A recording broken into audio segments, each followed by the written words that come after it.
bagi seluruh yang berada di kawasan Bongsung, pedagang, warga Bongsung, besok ada pengajian pada asar. Mohon untuk hadirannya semua yang merasa diam di kawasan Bongsung. Mohon besok pada asar ada pengajian.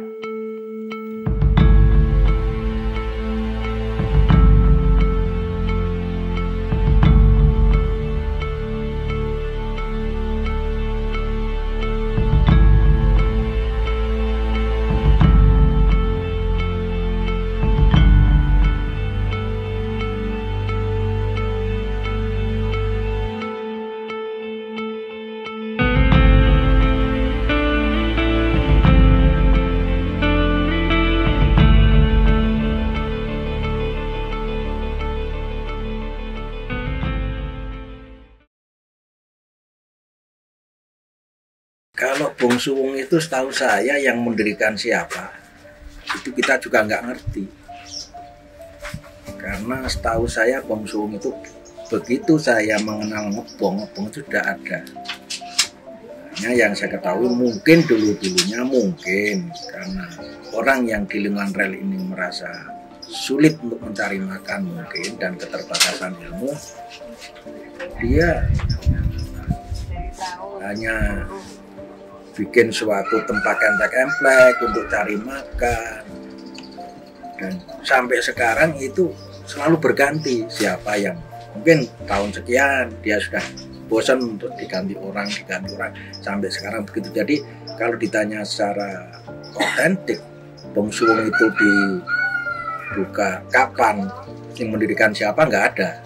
Memang ini menurut saya alam.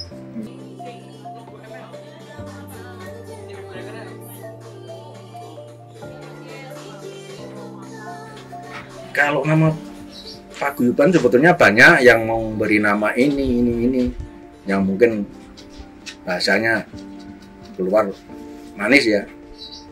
Tapi kita sampel aja karena memang basisnya Bong Suwung, namanya ya paguyuban Bong Suwung. Di Dewan juga begitu. Paguyuban Bong Suwung ada yang malah menyingkat BSW. Bong Suwung disingkat BSW. Kalau kegiatan sosialnya adalah salah satu upaya juga dari semua pengurus yang ada dari 2010 sudah dibentuk. Ini adalah jangan sampai ada image ya. Kita berusaha mati-matian dari masyarakat luas itu memandang sebelah mata. Kalau ngebong itu anggap saja dulu mungkin ya mene wong bodoh, mene wong elek. Kita bisa menerima karena keterbatasan ya SDM. Tapi kita berupaya bagaimana ke depan SDM itu tidak kalah dengan masyarakat yang sudah maju, katakan ini kan tantangan, dan tantangan ini sudah kita coba dan sudah kita laksanakan. Banyak hal sosial yang positif di sini, tugas mengajar, belajar, ini kebetulan banyak bantuan. Ini menurut saya juga membangun suatu bentuk pendidikan yang baik. Dan itu ada yang dari Realino, setiap hari Sabtu itu adik-adik yang peduli mau belajar gratis. Terusnya ada tambahan juga dari IKIP Sanata Dharma. Kemarin juga memberi suatu ajakan untuk mengajar gratis. Oke, kita terima. Terus ada lagi yang dari UGM juga ada, dan itu sudah terjadwal. Nah, sehingga dengan harapan apa yang dilakukan di Bong Suwung ini, masyarakat biar tahu, oh ternyata masyarakat ngebong ini tidak sesuai yang kita omongan dan kita bayangkan. Cah cilik-cilik dodolan sih dok, gelem belajar, dan yang mengajar menurut saya juga kalangan adik-adik yang menurut saya ini juga generasi penerus yang baik. Dia mau mengajar tidak dibayar, ini menurut saya suatu hal yang luar biasa.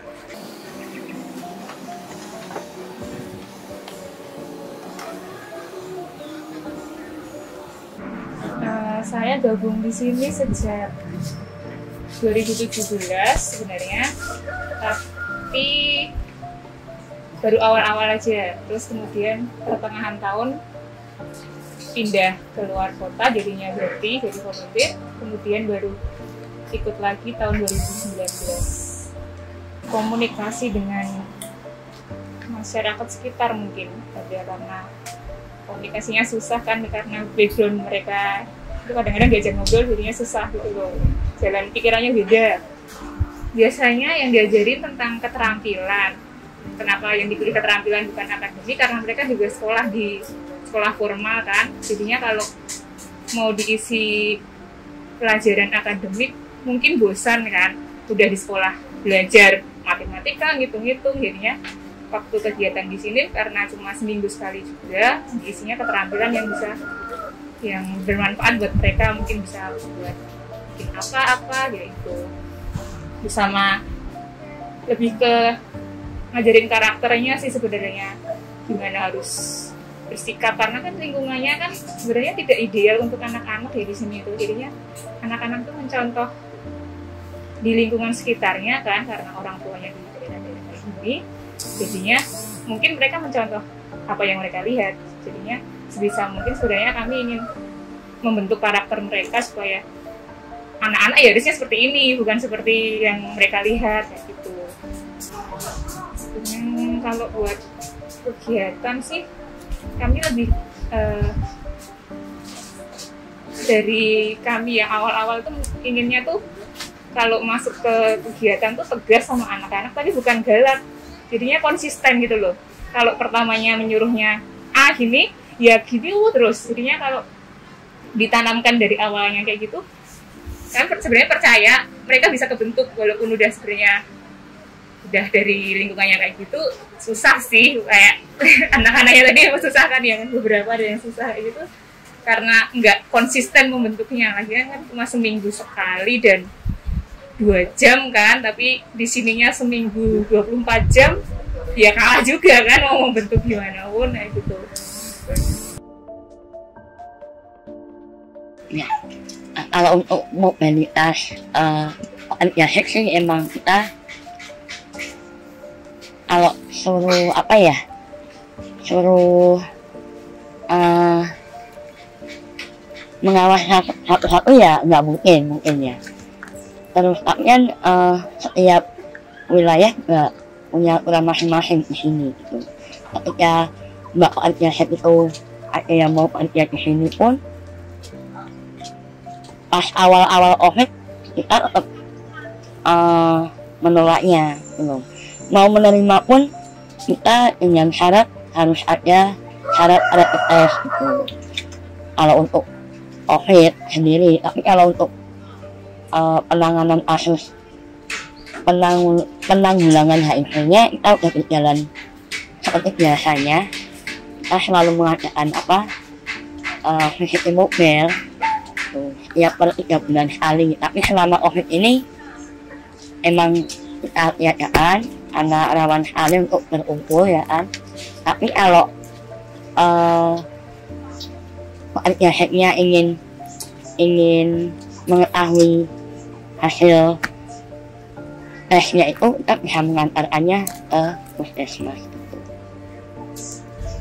Kalau sebelum COVID mungkin di Bawaslu ini mencapai 100-an ya, kurang lebih 100 lebih lah tuh. Tapi semenjak COVID 80 nggak ada.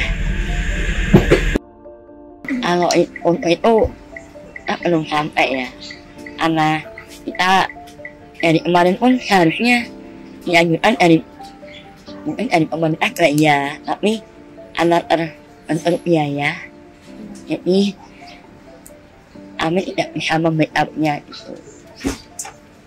Ingin kalau ada bantuan yang ya emang kita selalu ada, maksudnya nyari bantuan, siapa sih yang mau ngasih gratis untuk COVID ini gitu loh, tapi kita belum dapat.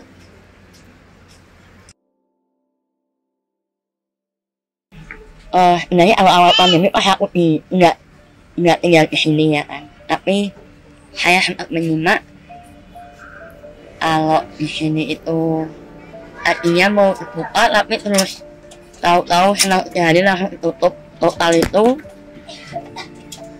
benar-benar total, nggak boleh jualan dan tidak ada aktivitas apapun ya di sini selama 4 bulan ya itu ya. Saya dapat kabar dari teman saya pengurus HTS juga ini gimana Bongsu tidak bisa mencari nafkah gitu.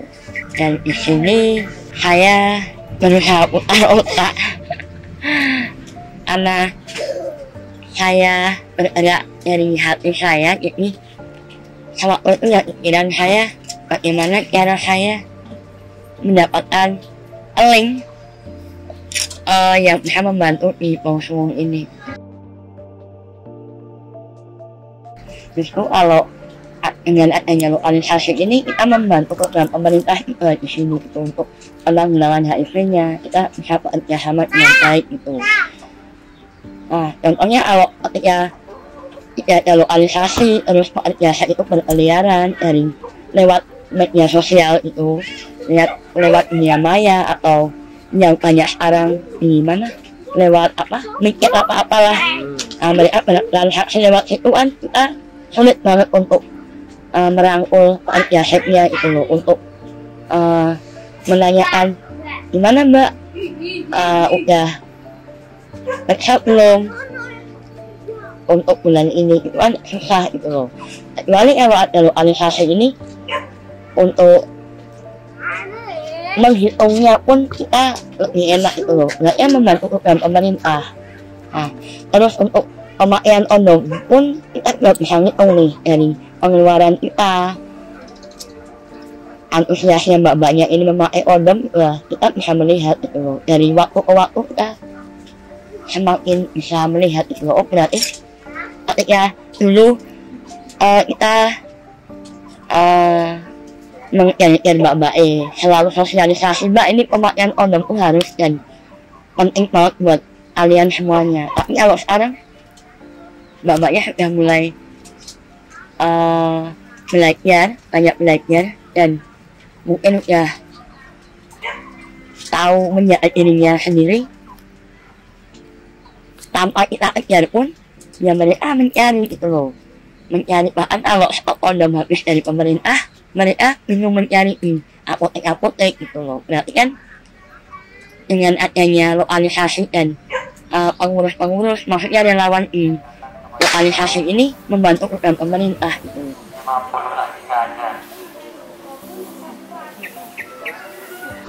Kalau gini, kalau saya pribadi, karena mungkin kalau orang-orang luar menganggap ngebong itu mungkin dunianya dunia malam, dunia gelap, dunia yang tidak mengerti dengan agama. Karena orang wong pada ngaji kono rame dangdutan gitu, itu wong ini neng kene yo banyak orang. Sebenarnya gini Mas, kalau saya pribadi mungkin biar masyarakat luas tahu, jangan hanya dilihat kalau malam hari. Di sini dilihat juga kalau siang hari. Malam hari itu kadang-kadang di kita juga ada pengajian. Kalau memang nggak ada pandemi itu ada. Kalau memang ada orang-orang yang suka membuat konten di YouTube di media sosial lain tentang kejelekannya Bongsu, jangan dilihatin kejelekannya. Coba kesini lihat positifnya seperti apa. Gitu kan. Karena apa? Di sini juga kita beragama. Di sini juga kita tahu, walaupun kita duduk berada di lingkungan memang seperti memang kalanya di lingkungan hitam, di hiburan malam. Tapi alhamdulillah kalau masalah seperti pendekatan diri kepada Tuhan kita juga sama. Terus di segi agama pun juga saya rasa cukup baik, karena terus terang saja ini semenjak ada paguyuban ini justru ini banyak tawaran-tawaran dari segi pendidikan, dari pembangun mental akhlak. Ini Gus Miftah pernah mengajak ngaji di sini, di pojok di balik Bongsu. Nah, kita ngaji bareng dan Gus Miftah mengajak lebih baik kita jelek di depan, baik di belakang, jangan terlalu. Karena Allah akan mengampuni dosa-dosamu semuanya. Dosa gue sing rasa diampuni mung siji, syirik, menyekutukan Allah.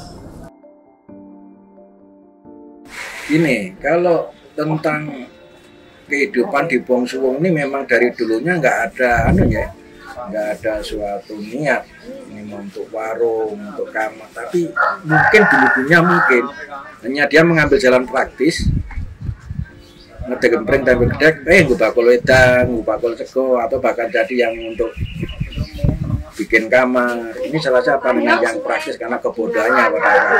Nah sehingga lambat laun ini akan nunggak semi. Jadi kehidupan di Ngebong ini menurut saya berkesinambungan. Jadi kita nggak bisa dulu sing rencana marungi sopo toh, sing merencana bikin kamar ki sopo. Tapi saya rasa karena keterbatasan ilmu, dituntut kehidupan, dia mengambil jalan yang praktis. Wah aku neng ini dodol wedang payu. Wah aku neng ini gawe kamar payu. Sehingga hal semacam ini sampai sekarang kebiasaan ini terbangun. Hingga sampai sekarang kehidupan ini di wilayah Bongsung kebanyakan kehidupannya kayak gitu. Hanya bedanya kalau dulu tidak tertata, kalau sekarang sudah tertata.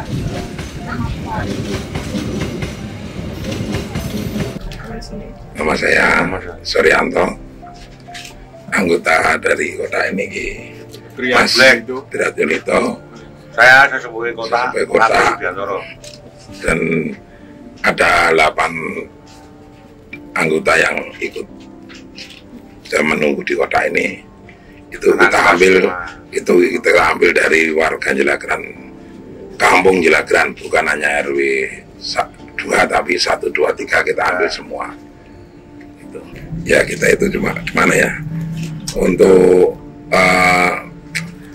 redistribusi tidak kegiatan kampung, dan yang jelas tujuan kita dari awal dulu untuk merekrut anak-anak muda yang belum bekerja dan biar tidak main kemana-mana, makanya kita adakan kegiatan seperti kota ini, kota amal ini. Pertama kita mencarikan kerja anak-anak yang belum kerja. Yang kedua kita juga ikut mendukung keamanan dari kampung ini karena jalan ini termasuk jalan rawan untuk jalan ke Bongsuwong lokasi. Nah gitu.